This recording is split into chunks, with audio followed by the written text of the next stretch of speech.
Hi friends, welcome to join జోస్ fresh garden. నేను మీ ఆటోని. ఫ్రెండ్స్, ఈరోజు మనం రీపోటింగ్ అనేది చేయబోతున్నాను. ఇది చాలా కష్టపడి ఒకే కుండీలో ఉన్నటువంటి అంజీర్ మొక్క ఒకటి, ఆరెంజ్ మొక్క అండి, ఈ రెండు కలిపి తీసానండి. విడదీయటానికి చాలా కష్టపడ్డాను. వేర్లు రెండు కూడా అత్తుగా కలిసిపోయి చాలా చిక్కబడిపోయి ఉన్నాయండి.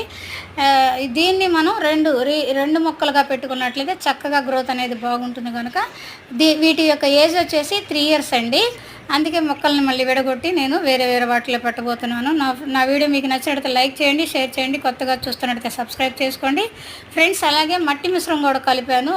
ఒక మట్టి ఇసుక అడుగును వచ్చేసి చెత్త వేసానండి. ఆ తర్వాత మనం మట్టి వేసాను. ఆ తర్వాత కలిపినటువంటి ఈ మట్టి మిశ్రమాన్ని పోసాను. ఇది సెట్ అవ్వడానికి కనీసం 2 days అయినా పడుతుంది. దీనికి సపోర్ట్గా ఒక కర్ర పెట్టుకొని కట్టుకోవాలండి. ఓకేనండి. Okay friends, thank you.